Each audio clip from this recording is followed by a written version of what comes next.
Was safety a consideration? Definitely, yeah. It was a big factor. In fact, Chrysler aggressively sells safety and claims to make the safest minivan on the road. Plymouth Voyager, dual airbags, reclining integrated child safety seats, the safest minivan in the world. Yeah, we assumed it was safe, which I think a lot of people do. But on September 18th, 1992, something happened that changed her mind and her life forever. It was a Friday, and actually he'd called me twice that day. He was on his way home. I think it was about 4:30 in the afternoon. George Baird, 49-year-old computer specialist, husband and father of 3, was driving home in the family's 1987 Plymouth Voyager minivan. They said the traffic had stopped on the exit going down 95. And evidently the truck behind him didn't stop and hit the back of my husband's car. The man who hit Baird's van says that on impact, it seemed as if George Baird just disappeared from behind the wheel. Disappeared, Alan Baird says, because his seat collapsed. At that point, he lost control of the car because the seat fell backwards. He was basically in the back seat, and then that's when his car went across and was hit by a tractor trailer. He didn't have a chance. No. This is the damage to George Baird's Chrysler minivan when he was hit from the rear at 27 miles an hour. But it's the damage inside the van that is critical. Engineering experts say that the force of this rear ender caused the track where the seat goes back and forth to peel apart, throwing the seat backward. George Baird was apparently forced flat on his back, slipped out of his seatbelt, and his head landed against the back seat. Police say George Baird's van crossed 2 lanes of traffic before it was hit by an 18-ton trailer truck going about 50 miles an hour. It hit here, just where Baird's head was at ground zero. It was just awful. Cynthia is George Baird's daughter. How is someone supposed to control a car when you're in the back seat? You can't reach the pedals. There's no way you can reach the steering wheel. There's nothing you can do. You're helpless. This is not a problem that you can sweep under the rug. It's not a trivial problem. Ken Sachelski is an auto safety engineer and a former member of the government's Motor Vehicle Safety Council. He's an expert who is paid to testify in seatback cases. He testified for the Bairds in their suit against Chrysler. Chrysler says Baird's death was a tragic accident, but says it was caused by an unalert motorist. The company settled the Baird's case for $2 million without admitting fault. I need the pivot point on this side, too. Sachelski has tested close to 100 vehicle seat systems. His opinion of the Chrysler minivan seats? I know that this is one of the weaker seat systems of the vans that are on the road that I've tested. Chrysler says, well, of course he's going to criticize our seats because he makes a lot of money testifying against us in court trials. I do make money testifying, but the bottom line is if my recommendation is made and the seats become safer, then I'm out of a job, and that's what I would rather see. What Sachelski recommends is strengthening seat backs and seat tracks. The fact is, in a rear-end collision, you're thrown backwards and your seat is supposed to restrain you like your seatbelt and airbag protects you in the front. Sachelski says George Baird's seat was not strong enough to restrain him because of how it was designed. Baird's seat was mounted on metal seat tracks and held upright by a piece of steel resembling a hockey stick on one side and by a pivot bolt on the other. Sachelski's testing shows in a rear-end crash, most of the stress goes to the hockey stick side of the seat, forcing most of the pressure onto the seat track. And even if the seat back holds, the tracks peel apart and still allow you to get dumped into the rear area of the vehicle. That's what he says happened to George Baird. And Sachelski says untold thousands of similarly weak Chrysler minivan seats are still on the road. I mean, there's something that we know that could save other people. Sachelski says he knows even more. Weak seats are not just a danger to Chrysler minivan owners. Most seats are fairly weak. Is there a minivan on the market today that has what you would call a safe seat? I would say no. They're just not strong enough to hold you up in a foreseeable rear impact. All 3 U.S. automakers have been sued for alleged seatback failures in both minivans and cars. The automakers have won some, lost some, and settled some out of court. Sachelski consulted for the families involved in these 2 minivan cases. 5-year-old Blake Zern was seriously injured when a drunk driver slammed into the back of his family's Ford Aerostar van at about 40 miles an hour. This graphic animation, introduced at trial, shows how his lawyers believe the father's seat collapsed backwards onto the boy. His leg was broken, his skull was fractured, and he suffered partial loss of vision in one eye. The jury decided the drunk driver was mostly to blame, but determined Ford was also partially responsible for sale of a defective and unreasonably dangerous product. Ford is appealing and maintains that the boy's head injuries were not caused by the front seat. And there's this case. The passenger riding in this Chevy Astro van was killed and the driver seriously injured when they were rear-ended. The police report says the driver and the front seat passenger were propelled into the rear of the van as the seatbacks collapsed. GM settled this case out of court without admitting fault. By now, you might be wondering, if this is such a big problem, why don't you know more about it? The answer is simple.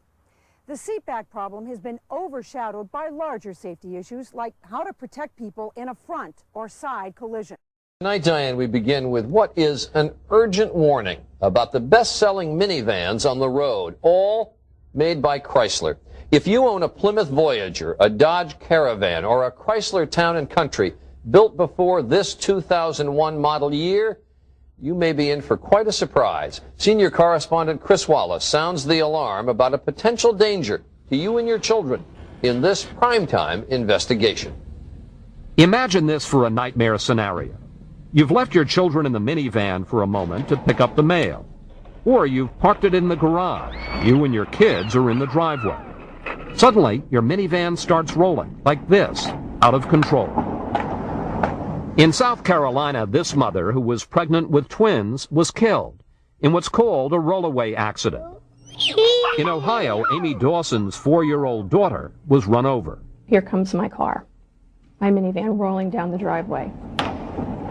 And it was just sheer disbelief because I couldn't believe this was happening. They advertise it for families, and yet it's a killer vehicle. Excuse me? It's a killer vehicle. This vehicle can kill people totally inadvertently. Consumer advocate Joan Claybrook, who's been leading the charge for car safety for a quarter century, says while there have been only 2 accidents in which people were killed, anybody who's around one of these minivans can be in danger. This can happen in a parking lot, in a shopping center. It can happen and really hurt lots of different people. But this isn't just another car safety story. This man worked for Chrysler, the company that made these minivans. Going public about this for the first time, he says executives there rejected his proposal to install a device that might have prevented many of these accidents. We were right, they were wrong. And unfortunately, tragedy is the result. We're talking about the most popular minivans in America. Chrysler Town & Country, Dodge Caravan, Plymouth Voyager. Between 1995 and 2000, 3 million were sold. But they didn't have a safety feature that all other major car makers put in their minivans. It's called brake shift interlock, and here's how it works. When the key is in the ignition in the on position, in most cars, the only way you can shift out of park is to put your foot on the brake. But in those Chrysler minivans, even with your foot off the brake, all you have to do is this. And whether the engine is running or not, it can start rolling. I pulled the handle. Let me see. Like that. At age 4, Ryan Satterfield grabbed the gear shift of his family's Dodge Caravan, parked with the engine running, as he darted between the seats to follow his mother to the mailbox. I looked over and I saw the van starting down the driveway. So I ran to the van as fast as I could, and I got my hands on the steering wheel, and I was trying to get in. The family gave us this video shot for its lawsuit against Chrysler. It shows how fast Donna Satterfield's van may have been moving, with her frightened children inside. She tried to stop it. I started getting drugged because I lost my footing. And So, I mean, here you are holding onto the wheel of this van, and you're being dragged down your own driveway. right. As she kept trying to gain control, Donna's leg hit the corner of her home. For the next 45 minutes, her body was pinned between the van and the house until paramedics could free her. Her leg was horribly mangled. It took skin, muscle, nerves. It was down to the bone. They could see the bone. My children could see the bone on my leg. Ryan ran to a neighbor's house. And she said, "Ryan, what's the matter?" And he said, "I've killed my mama." I killed my mama. He felt that he had killed her. That he had done it. Did you blame yourself for the accident? Mm-hmm. Do you realize now that it wasn't your fault? Mm-hmm. You're okay? I kind of think it's still my fault. But kids even younger than Ryan can work a gear shift. Take a look at this video a car company commissioned in an accident lawsuit. Researchers tested 2-year-olds behind the wheel with dramatic results. How believable is it when you watch those tapes that in the real world, kids would actually move the gear shift? You would expect them to do that. You would expect them to turn the steering wheel. You would expect them to beat the horn. You would expect them to pull the gear shift. Dr. Robert Kunis studies how behavior and car design affect accidents. He says brake shift interlock protects kids in cars because most can't reach the brake and shift gears at the same time. Minivans that don't have the brake shift interlocks obviously are not as safe as the ones that do. So why didn't Chrysler install a safety feature? Other car makers considered standard by 1995. Cost, the investment, money. Paul Sheridan was head of a Chrysler minivan team that tried to keep the company ahead of its competitors on safety. He says in 1994, Chrysler was facing a serious threat. We made it big on safety. Ford planned to advertise its new Windstar minivan as the safety leader. Sheridan says he presented these reports showing Ford's minivan had brake shift interlock, but Chrysler's did not. He says he warned Chrysler executives. If we don't get brake shift interlock, we cannot continue our claim as the safety leader. This is important. You're saying, flat out, that you made a specific proposal, we should install it in all of our minivans. Yes. What was the response? The response I got was, if we put it on the minivan, we have to put it on all Chrysler vehicles. And that's going to amount to a very large investment. Chrysler acknowledges the issue was discussed, but says the allegation that cost was the determining factor is false. Still, Sheridan maintains the company didn't want to spend the money. How much would it have cost to put brake shift interlock in a minivan? The piece cost was $9. And you're telling me that Chrysler wouldn't spend $9 a vehicle to make them safer? That's correct. 10 months after these discussions, Sheridan was fired. He says because he was about to take this and other concerns to the government. Chrysler says because Sheridan leaked confidential information to a trade paper, a charge he denies. There's one accident Sheridan says especially bothers him, the case of Kim Golden, who left her 4-year-old daughter in a Dodge Caravan with the engine running while she picked up something at a friend's house. The van started moving, and Kim, 5 months pregnant with twins, tried to stop it. The front tire rolled on top of her, killing the young mother. You can't really put it into words what you go through. Kim's husband Todd sued Chrysler, in part for not having brake shift interlock. The company quietly settled the Golden case, as it has other lawsuits. It just devastates me to how anyone could go to bed at night with a clear conscience. It's sending families out in these vehicles the way they are. Primetime checked government files for the last 6 years. There were reports of 48 gear shift incidents caused by children. 40 were in Chrysler minivans. That's 83%. And it turns out the engine doesn't have to be running. We told you earlier about Amy Dawson's story. She says she didn't know that while she was getting her trash bins, her daughter Emily went back to the van, apparently turned the key in the ignition to play a CD, and then got out. She says as the van rolled out of the garage, the key was in the on position, but the engine was off. Amy's 4-year-old daughter was run over and badly cut on her face. When you found out that Dodge Caravans did not have brake shift interlock, not just yours, but none of them, what'd you think? Extreme anger. It seems to me that a feature that's so basic as this brake shift interlock, they don't have a good reason not to put it on there. We wondered if other Chrysler minivan owners know about this problem. So we went to a school to find out if parents think they have brake shift interlock. I would assume I would, yes. Then we asked her to try to shift out of park without touching the brake. Okay, no, I don't have it. I guess I don't. That's very dangerous. I let my 3-year-old in the car, and he could have at any time thrown this car in gear. Just scares me. Really scares me. For people who've already been injured in these accidents, we had another surprise. What if I told you that it would have cost Chrysler less than $10 to put brake shift interlock in your minivan in the first place? Well, then that would break my heart.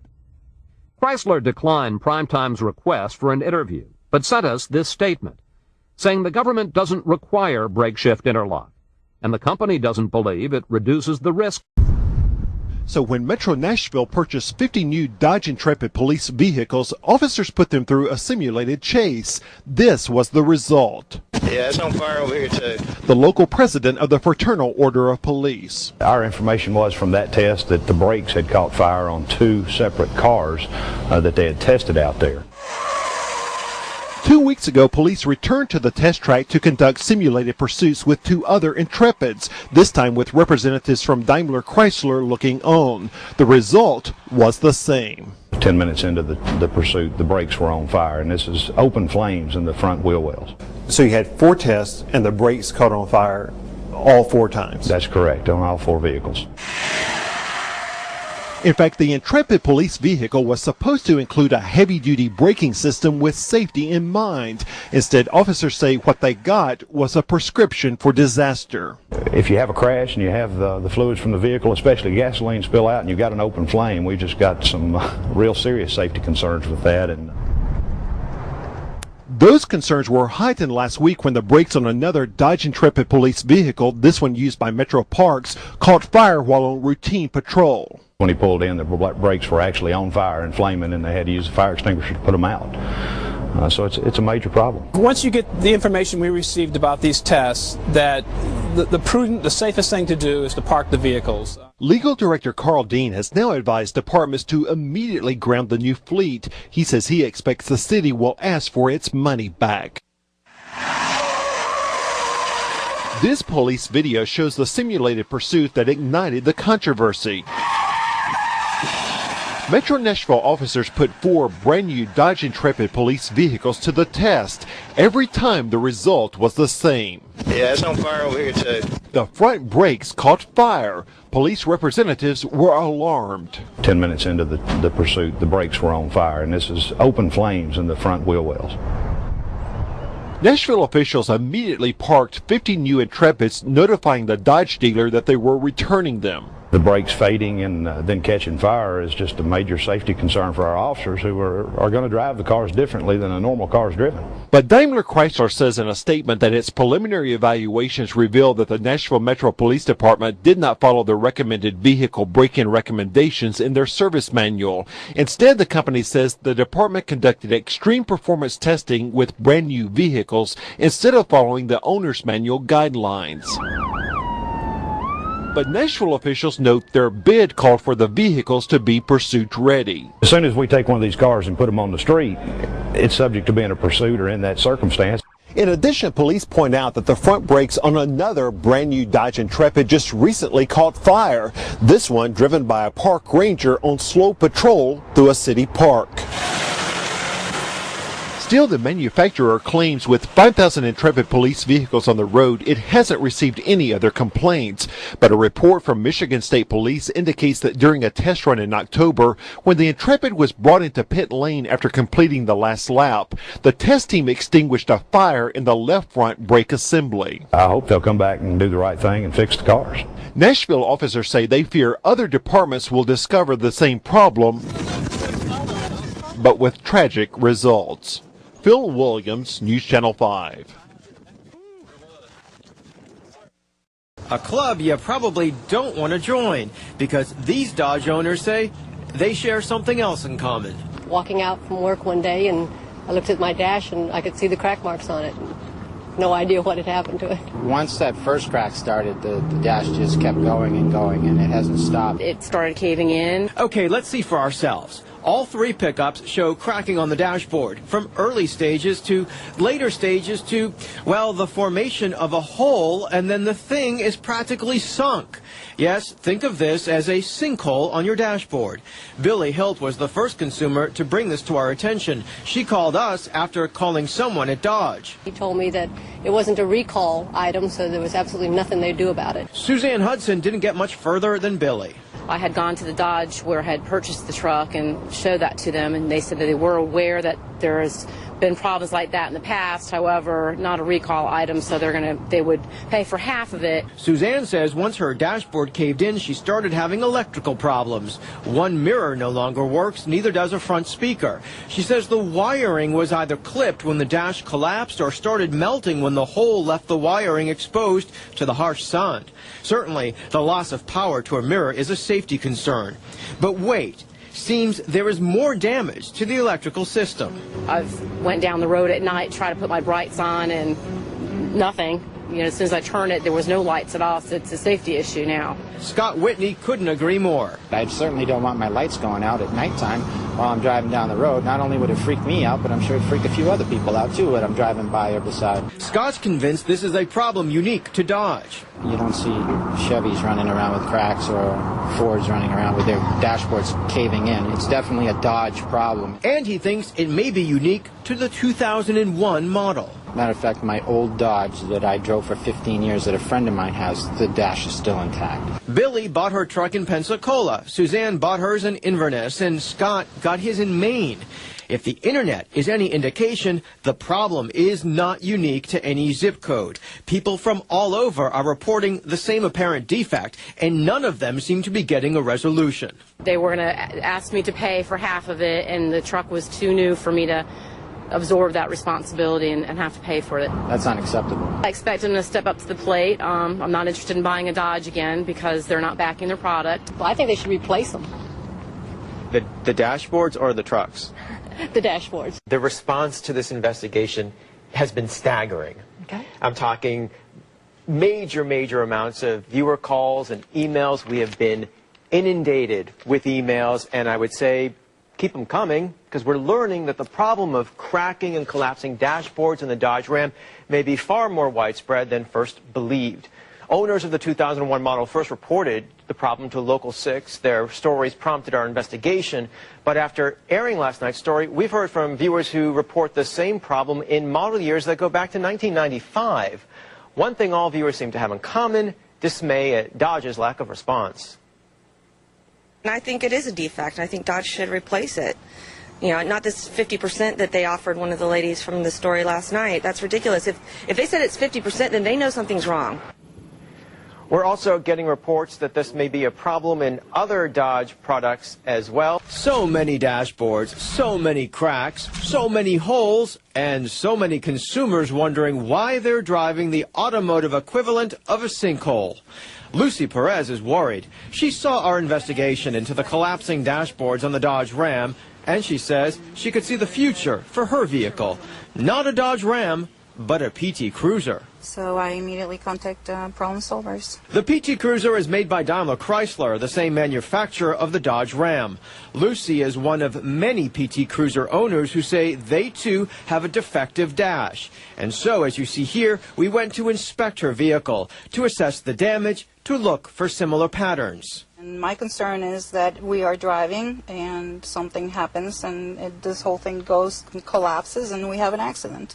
It's the safety of my family. And what about safety? We've talked to a woman whose dash collapsed and she lost all power to her headlights while driving at night on the highway. A long list of winners for this year's top safety picks. What automakers have figured out is that safety sells. To earn a top safety pick, every car must provide protection in front, side, and rear end crashes, and offer electronic stability control mandatory on all new cars by 2012. The 72 top safety picks for the 2009 models range from the Ford Fusion to the Honda Pilot, the GMC Acadia, to the Volvo C70, double the number of 2008 top picks, and triple the number of 2007 models. But a warning. The laws of physics still apply. A smaller, lighter weight car can't protect you as well in a crash as a larger and heavier one. 26 models tested fell short of a top safety pick designation because of inadequate head restraints.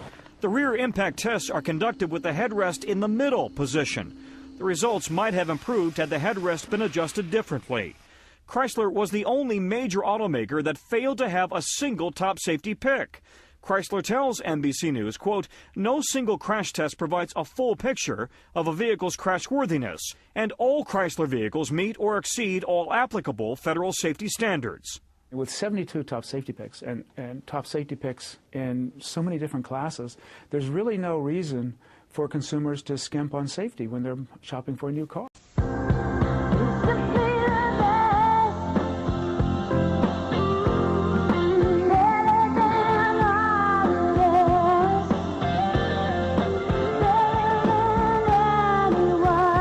Toyota Sienna did better overall in Insurance Institute crash tests than any other vehicle tested, ever.